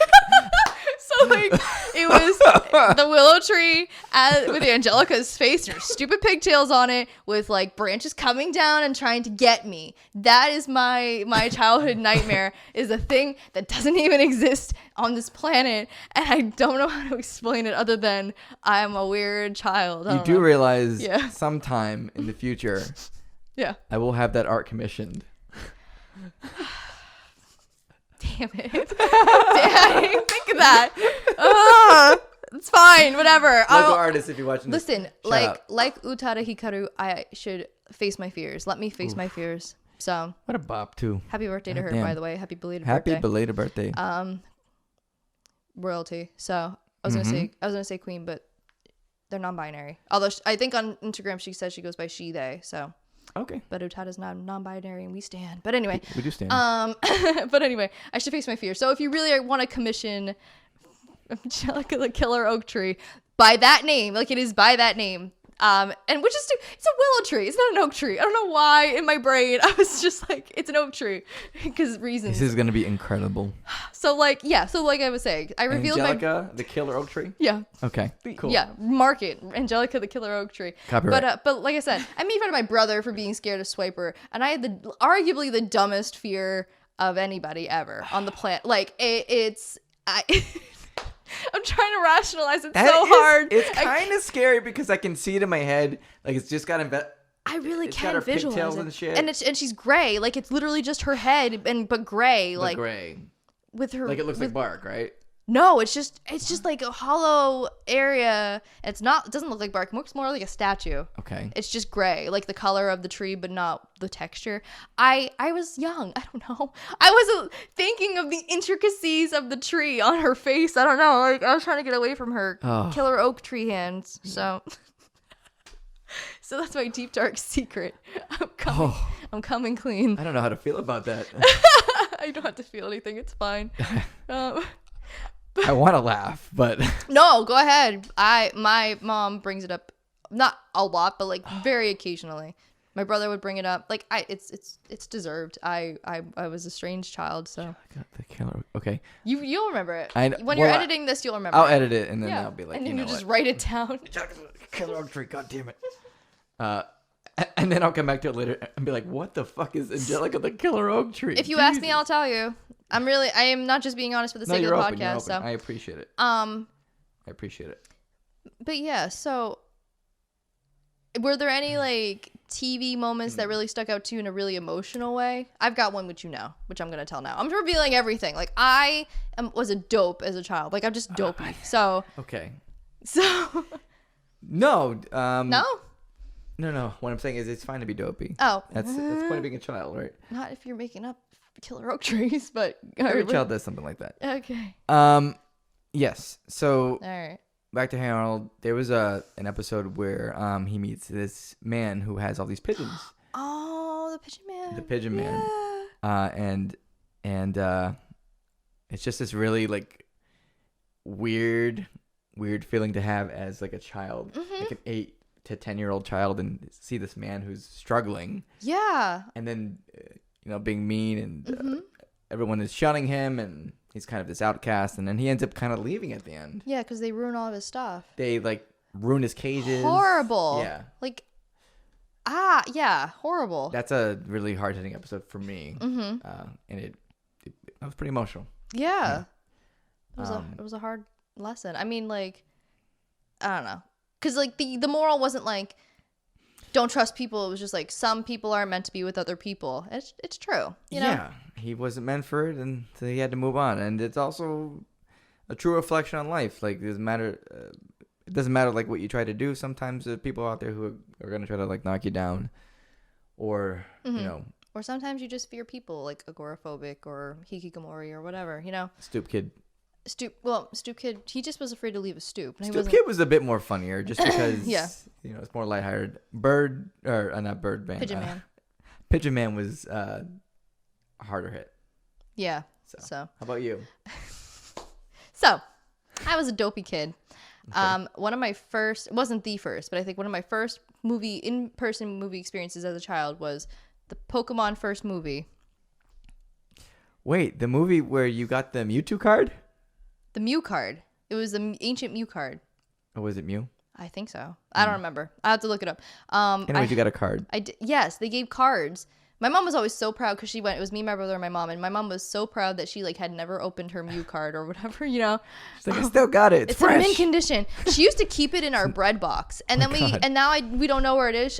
She cleaned out the bread. It just used to be a place to store recipes, and like it was a pseudo junk drawer of paper. So, right. But anyway, she also swears she has never given me a wedding card, like a card for congratulating me for my wedding, because she's like, I bought you the perfect card, but it is lost in my house. It has been almost 4 years now, and she has never, but she is like hell-bent on finding this card, which I think is so funny. I admire her commitment. She'll find it one day. Yeah, but anyway, so Pokemon, the first movie.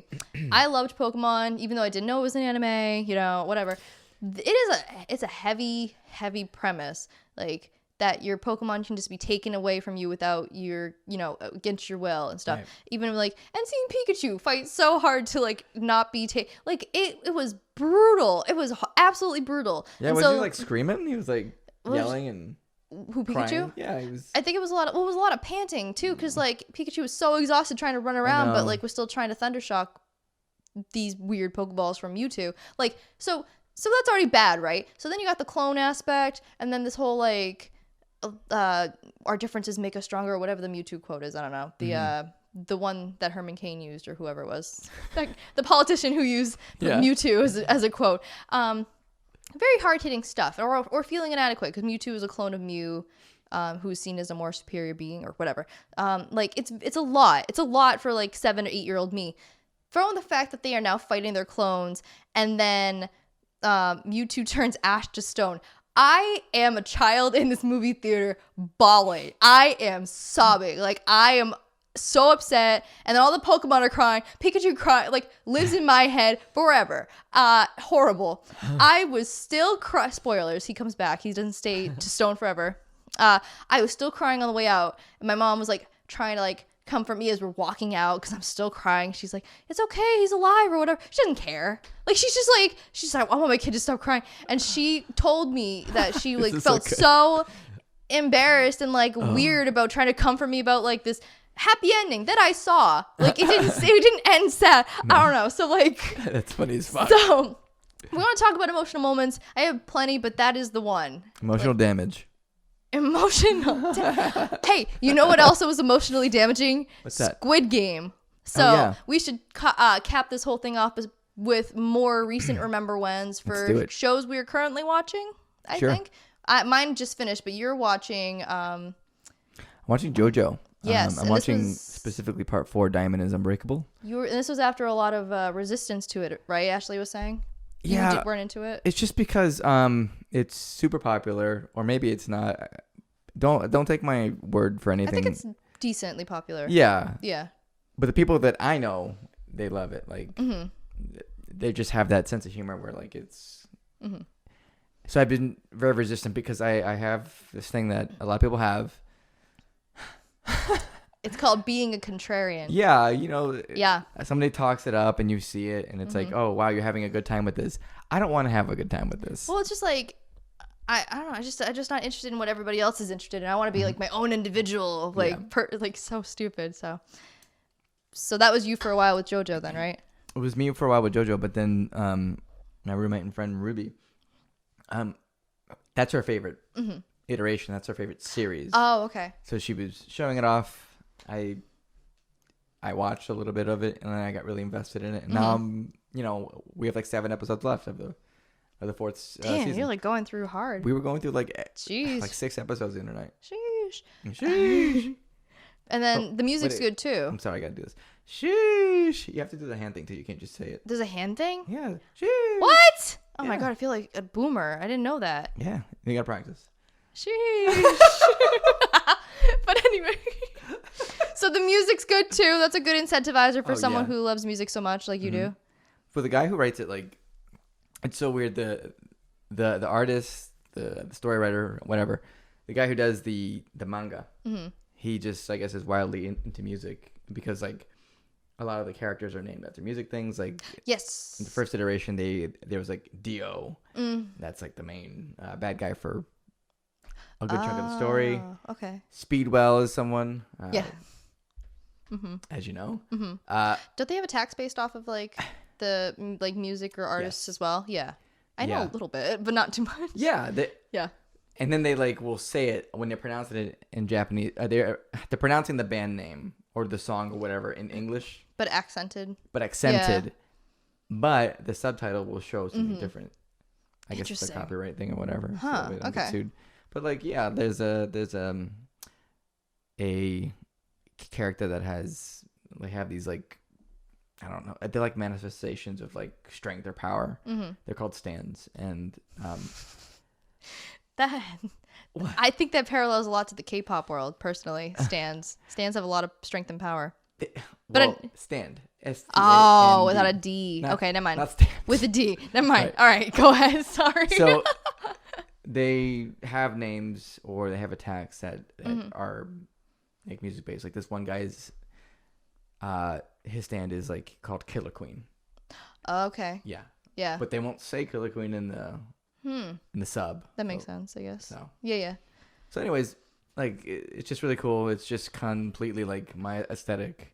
Just very, very flamboyant characters that wear like crazy things and have crazy hair, and the music is just phenomenal. So and adds an extra like oomph to it. Yeah. Well, that's mine. Well, I'm glad you're enjoying the show after Resistance. I also have a show I enjoyed after much resistance, which is why I am 3 months late to the Squid Game. Wow. So, did you enjoy Squid Game overall? I just asked that. Overall, yes. Okay. Yes. So, it was one of those things too where people were like, "You have to watch this" or whatever, and I genuinely wanted to try to watch it. I didn't want to be like casting it out of my mind. Sure. I think Ashley, your wife, was trying to show me some sort of reference, and I was like, I don't get it. And she got frustrated. It was just she and I hanging out here, and she was like, that's it. You're watching the first episode. So we watched it, and I was like, I knew going into it a little bit. Like I knew the premise. I knew it was basically Hunger Games / Battle Royale / Sure. I don't even know what.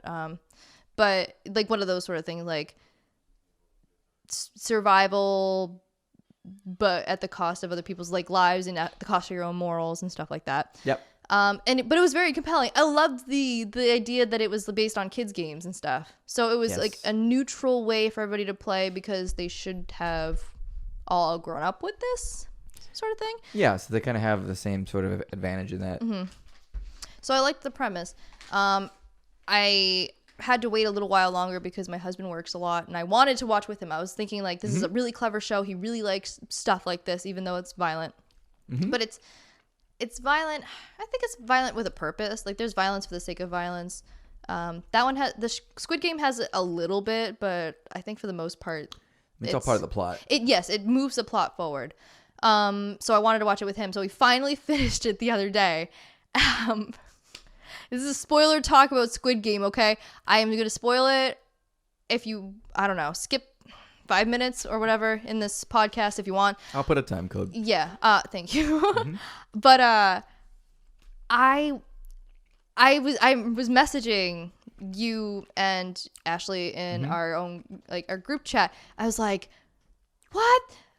You know, like I like, and the spoiler is that in the beginning there's an old man who I love. Like, and all right, more like trauma was the marbles episode, which is not called the marbles episode. It's called like Gangbu or something. Right. But I call it the marbles episode. 3 of my favorite characters, including the old man, die in that episode. Brutal, horrible. Sangwoo sucks. He's trash. All my homies hate Sangwoo. Wanted him to die. Horrible. Hated him. So hated him more than Doksu, the gangster guy with the face tattoo. Yeah. Because at least it's like, okay, well, we know he's a jerk, right? But like Sangwoo's like a calculated jerk. So horrible. So, and then the one with the girls, Ji-young and Sebyok. That one was just like a heart-wrenching one because there wasn't any malice in it, and they were both like, well, I don't know how to play this marbles game, so let's just, you know, talk. Yeah, because like one of them's never gonna be able to like talk about that sort of stuff again. Like really pulls at your heartstring. Horrible episode. Old man also dies. Spoilers. And he has like a tumor in his brain. He was pretending to have like a sort of mental relapse of cognizant thought and stuff, and then it was revealed at the end that he tricked the other person, that he actually was aware of everything but still let him live over himself. Turns out the old man was behind it all. He is the I did not realize it. Originator, yeah. Like even when he was given the main character Gyun, when he was given a card that said from your Gumbu, and I was still like, no way. And then he walked in, and I think it was just because the old man looked different. He was all clean shaven or whatever. Yeah. And I didn't really notice at first that it was the same old man. And then when Gyun was like, is your name really Ilnam? I was like, oh, it's the old man. My heart shattered for an entirely different reason. Oh my God. Like I was mad at the plot, that twist, but like, oh my God. I also completely forgot the B-side plot for a little while about the cop who was like infiltrating. Yeah, that one was kind of weak. I mean, whatever. And then the C plot of the organ harvesting. Yeah. Like, you kind of, first of all, like, what would they have done if there wasn't a doctor among the people taken for the That's game? what I was saying. Like what? Wow, they got really lucky with that. Guess they're screwed, I guess. I don't know. But like, it was very, not convenient, but I guess it was sort of like, it was a C plot that only really moved the cops plot forward, but it didn't do anything for really anybody else. Yeah. And then the like I said, this is spoilery. So the is he just the host? I don't know what he's called. The black mask guy. Yeah. He's really revealed to be the cop's brother and also a past winner of the Squid games. Even though I know who this actor is, and he's like in his 40s in real life. Like he is much older, so I don't know why. It seemed like the cop went to like a college dorm to look for him or something. It was very strange. I don't know, but yeah, so it had a lot of good twists. I think the thing I was most mad about, which you and I talked about, was the fact that like the main character dyed his hair red for no reason. That was really dumb. It was dumb. It was so stupid. I hated the red hair. And I guess like your wife was saying it was supposed to be for like, because she kept telling me without spoilers, she was like, because I kept saying, I don't know how there's going to be a season 2 of this. And she was like, oh, you'll see. And I was like, I get it now.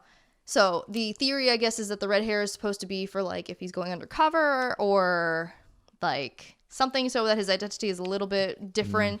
But it's so dumb. Like, it just looks, I don't know whose choice that was. It was just very weird. Just leave. Just like move out. At that point, you have a ton of money.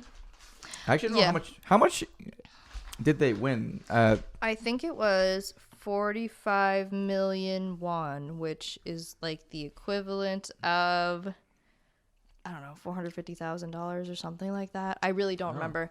But I was also a little confused by the time jump as well, because it's like, geez, dude, you're sitting around for a year. It took you a year to go like adopt like Sabiel's brother. Like, right. I was surprised he was still in that orphanage or whatever. Like, right. Very, it was strange. I don't know. But, and then it was like, oh, I guess you didn't stop your daughter from like going to live in the United States because you were going on a plane to see her. Supposed to. And then got, so. Called back. I have a lot of feelings about this show. And I also really love a show called Lost, which is inherently a show where it's like, you can't help but get attached to the characters, but you shouldn't because they're gonna die. Like, no character is safe, and this was the case with Squid Game, heart-wrenchingly so. Some more heart-wrenching than others, but but like, so I have a lot of feelings because I got so invested in it, which is, I think, the mark of a good show. Mm-hmm. It definitely is. But yeah, there was just a lot. There's a lot to take in. I'm still taking in a lot. I still don't want to believe that my sweet old man was like behind like, it's so messed up. The originator too. Like, it's messed up, and he's like, yeah. He was number one. He was number one. Like, so I'm glad I got onto the Squid Game train. It was worth it. It's short. It's like 8.5 episodes because one episode is only half an hour. It's very good. It is good. Yeah, if you have a weekend to binge, like, it's the perfect weekend binging show. Mm-hmm. It took me a little longer to binge it, but I'm glad I did. Even though I'm a little mad at the end result. So, well, I mean, it was a ride, and it's like there's a reason why it's got so much like positive publicity. It's because it's actually really good, smartly written, and you care about the characters mostly. And I'm guessing that Giyun's coming back, the characters coming back in the second season. It makes me think of there's Battle Royale, and then there's a panned sequel called Battle Royale 2, and the plot is like the winners of Battle Royale come back and stuff too. So I'm thinking it's sort of like that. It's sort of also like Hunger Games. Like, the plot has to be that the person you have like put all of your feelings and investment in that lived through this battle games, whatever, comes back, because you need like an identifiable character. It's hard to get people to like put the same energy and care into these new people. Like, right. I get it, but I'm hoping they can do something more than he comes back and tries to like win again, to destroy the game from the inside out or whatever. Well, I hope not win again. He's gonna win again. He's gonna be all my money's on Gyun. Yes, once. You can do it again. There's a anime that's actually very much like this. I'm sure there's several, and I'm not being original by saying this, but it's called Kaiji, and it's very good. It's like this guy who's down on his luck. Mm-hmm. He goes into these games, like they play like rock, paper, scissors, and like pachinko and shit like that for huge sums of money. Mm-hmm. And it's very much like this, and it's very funny, very good. Okay, I would recommend that. People like this kind of shit. On the anime recommendations. Yeah. But yeah, and that's another. Squid Game was another show with like. Because there is no real, even with the old man, there's no real villain, because Giyun's like, why did you make people do this? But the old man's like, I didn't make anybody do anything. Like, most of you volunteered to come back. And it's like, oh, shoot, like, he's got a point. It's true. Damn it. But it's messed up, but it's true. So it's a real moral quandary. So I really. Because it's like a blood sport. You know what I mean? Like, ultimately, it's their choice to come back, but it's also like, you are killing people. Yeah, and I find that more compelling than Hunger Games or Battle Royale, because they didn't get a choice, really. I mean, Katniss threw herself in to protect her sister, but I mean, you don't get a choice. Your name's drawn from a bowl or whatever. Battle Royale, they just pick a random, like, class. There is no like there's no majority voting to get out of it. There's no. It's not a democracy. Yeah, so it's very multi-tiered on the morality sort of side of things, which I really liked, and Josh liked too. So nice, Josh. 2 squid I'm thumbs so glad you liked it. So, and now Josh is watching Supernatural. So is that good or bad? it's a show that should have ended. It went to like I think 14 seasons. It's still going. No, it just ended last year or the year before. Shit. But it should have ended like 6 seasons sooner. It should have been It's that, SpongeBob. not Firefly. It's like the CW's SpongeBob. It's a show that. Oh, I know is that there's a guy named Sam and there's a guy named Dean, and one of them talks like Batman. Yes, it does. So. I can't watch that show because of him. And then there's like an angel sort of guy named Castiel, and he's shipped with one of the brothers. I don't remember who, but it was a big thing on Tumblr. It's fine. Anyway, Shout out Tumblr. Hey. Shout out to Tumblr. You know, if you're still on Tumblr, it's not for porn because they took that shit out. Thanks, Yahoo. Goddamn Yahoo. Won't let any of us have fun. We're almost at an hour 40 here, so We are, yes, and I think we have covered a very vast amount of. We have. We still, honestly, we didn't get through like. Well, because anime and TV is so It's very vast and broad It is. that I don't know. I was just trying to think of. No, that's Did you ever cry when Ash got turned to stone or whatever? but it's, I did not cry during that, but I think I probably have cried through a couple things. So yeah, I mean that I'm just thinking of like the one whatever I had the most emotion to, but that doesn't necessarily mean that I so attached to technology. I looked at my phone too. My phone's like. He's getting so many Facebook notifications, guys. Facebook, He's TikTok. really I'm getting a shit ton of popular. TikToks right now. Yeah, Facebook and he's very multi-connected. And if you want to connect to us here, Ooh. Okay, wait. smooth transition, you should. That was good. No, it It was wasn't. a good segue. It was. You should. If you want to stay connected here, and if you like what you heard and or saw, please consider subscribing. And also for notifications on when new episodes come out. We don't ask you to ring the bell. I don't have the bell for anything. I won't force that on you guys. But you should maybe follow our Twitter, which is at LEMTEA Podcast. That's right. That'll be a less invasive way, I think, for you to get notifications about episodes if you are so inclined. So yeah, socials will be on the description as well, so you can see those. But if you want to go see one of us over the other, we won't be mad. We'll be disappointed, but we won't be mad. If you want to see Tory, you can go over to YouTube and type in youtube.com/AsARatsFlame with 2 E's. And if you want to follow LEM, go and on Twitch. Sorry, I'm really butchering your promotion here. Go to twitch.tv/Lumo, where he will definitely be making some content, definitely, because that was a New Year's resolution, right? It was, yeah. I got to make some content on there. So eventually I'll have stuff on Twitch, but right now I'm just kind of getting my stuff together. Yu-Gi-Oh! Duel Masters or whatever it's called. I could not play Yu-Gi-Oh! If you fucking tried to pay me because I don't know what the fuck I'm doing. That's good. It will be like a learning not learning podcast. The last thing I learning want to stream. do is learn how to play a fucking card game from people on Twitch Listen, who are it just could going to be screaming, "No, you're doing it wrong!" Oh, you know what? It's helpful. It could be helpful. It's like could be. loud criticism to help you. It could be helpful. But Laying on hot asphalt in the middle of July could be helpful too to some people. But God. you know, Finally, I'm just saying. I don't have a response for that. Finally, if you want to follow Wonho, hello Wonho. Wait, Yeah. Wonho has a new album coming out. Yes, he does. Oh my God. At this moment in time, there's no release for it. It just says coming soon, but it is called Obsession. And I'm very honored that Wonho decided to name his album after how I feel about him, which is obsessed. So please look out for our boys' new music. That's right. So exciting. Very exciting. Also, if anyone happens to see this and you can get us in any sort of connection with Wonho, I would love it. He'd be fun to chat with. Yeah, I would love to have. We really love Wonho here. I would love to tell the story about how it was because we were doing a visual K-pop tier list and we just kept going onto the tab of Wonho. Literally, that's it. It'd be funny. Yeah. So I don't know. He seems like a delight. But anyway, He's funny. Look out for his new album and also maybe a release from Lumo in the future. For what, like Twitch stuff? No, Or for just music. Oh yeah, probably not though. Oh, but never say never. Okay, maybe something, but it would be When it comes out, because it's when. Yeah. It doesn't have to be like next podcast, but when it comes out, I'm gonna promote the heck out of it here. Okay, that sounds good. Thank you very much. You're welcome, whether you want me to or not. No, that's fair. But thank you. But anyway, keep your New Year's resolutions alive if you feel them in your heart, but don't make them a New Year's resolution. Just make them a resolution. Just resolve to do it. Guys. Resolve to buy One Ho's album. God, yeah.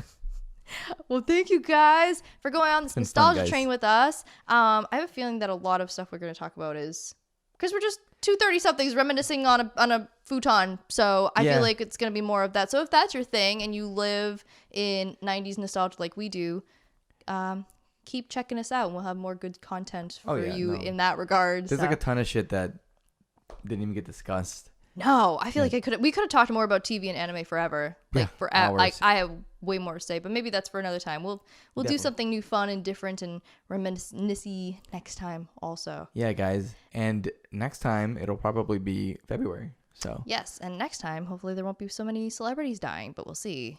We'll see. Knock on wood. Hopefully the queen will die. Oh my god. Guys, see you later. Gotta go. Gotta go. Bye. Peace. Bye. Peace. You just ended it on a death threat to the queen.